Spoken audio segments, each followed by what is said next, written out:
Ok, nous voilà. Cette fois-ci, on va travailler ensemble sur d'où ça vient ce truc, ce merdier, la mendicité. Eh bien, mon hypothèse, tu la vois ici dans mon écran, c'est à ton enfance. Pour ça, je vais te poser quelques questions, histoire que tu puisses t'introspecter, regarder au fond de toi et voir ce qu'il en est.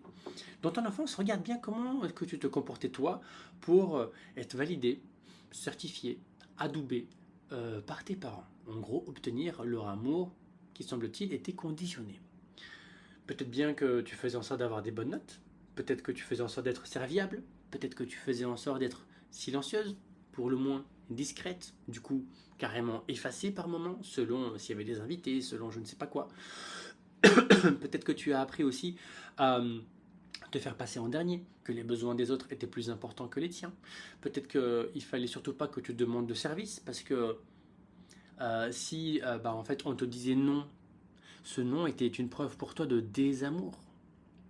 Et du coup, en fait, en grandissant, tu n'as pas su demander, tu n'as pas su exprimer tes besoins. Tu vois, ça commence à faire sens. Donc ça, c'est l'encodage, l'enracinement initial qui a fait qu'ensuite tu as poussé dans cette direction-là. Alors, rassure-toi, euh, on va faire en sorte que tu puisses t'extirper et être infidèle à cet héritage familial. D'accord. Alors cet héritage familial, ça va prendre du temps pour que tu puisses t'en extirper. Ces modules sont là pour ça. Les sessions de, comment on appelle ça, en Zoom sont également là pour ça. Donc franchement, sache qu'au fil du temps, tu vas ressentir quelque chose de bizarre. Tu vas ressentir de la culpabilité. Culpabilité d'être infidèle à, non pas à quelqu'un d'extérieur, mais à l'ancienne toi. Parce que l'ancienne toi a fait toujours en sorte de rester fidèle à l'éducation que tes parents, en tout cas que ton enfance t'a apporté. Donc on va travailler là-dessus.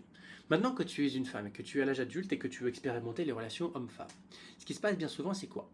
C'est que tu te retrouves à te confondre avec une pâte à modeler. Parce que tu tends vers la suradaptation en vue d'obtenir, ou plutôt d'être, ce que ton interlocuteur attend que tu deviennes. Pour quelle raison est-ce que tu fais ça? Parce que tu as une servitude. La servitude de briller dans la pupille de ton interlocuteur.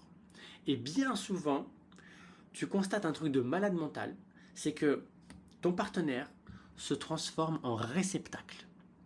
En réceptacle dans lequel tu vas t'investir corps et âme, bien plus que nécessaire, à cause de tes insécurités, premièrement, mais deuxièmement, à cause également de ta dette émotionnelle, celle de la petite fille qui n'a pas obtenu ce qu'elle voulait, c'est-à-dire considération, amour, temps qualitatif, n'a pas été suffisamment choyée, enlacée, tous ces trucs-là, peut-être bien que tes parents ne te l'ont pas suffisamment donné pour une raison X ou Y, de toute façon les dés sont jetés, on ne pourra pas revenir en arrière. Par contre, aujourd'hui, quand tu donnes tout ça à ton partenaire, tu le fais pour une raison.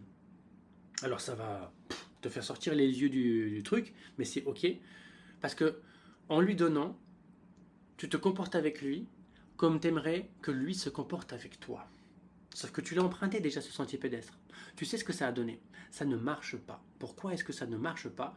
Parce que ça attire à toi des sangsues, des ingrats, et des vampires, autrement dit, des profiteurs. Pourquoi? Parce que ces gens finissent par voir en toi, non pas une femme, mais une autoroute du bonheur sans système de péage. C'est gratuit. Donc forcément que tu vas être au contact de personnes qui vont profiter de ta générosité. Pourquoi est-ce que tu fais ça? Je t'ai dit il y a 2 minutes en arrière, c'est parce que tu attends d'eux qu'ils se comportent avec toi, comment toi tu te comportes avec eux. Et là je te donne dans le mille et on le viendra le décortiquer, le disséquer bien plus par la suite.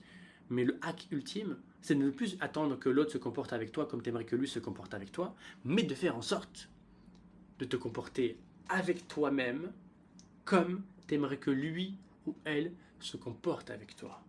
Tu veux faire en sorte que lui te choisisse? Eh bien, fais en sorte de te choisir en premier. Tu as besoin de considération, de temps qualitatif et de bienveillance? Soit. Offre-les toi au quotidien et à force de résorber ces besoins, de les solutionner, de te livrer de l'amour non conditionné, tu verras que tu vas tellement en déborder que nécessairement les autres vont vouloir en t'en donner encore plus. Tu te rappelles la phrase l'argent attire l'argent. Plus tu en as, plus tu as l'impression que c'est facile d'en obtenir.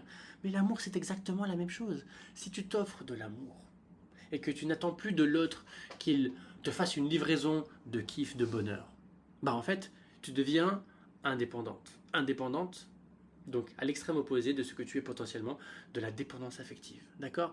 Donc voilà, ça c'est déjà un premier socle. On a compris le pourquoi, l'origine par rapport aux enfants, à l'enfance, la transformation en pâte à modeler lorsque tu arrives à l'âge adulte. Et puis en dessous, tu retrouveras les exercices en adéquation pour justement t'extirper de ça et puis d'avoir une hygiène émotionnelle en adéquation. Mais ça, je te laisse découvrir ça petit à petit.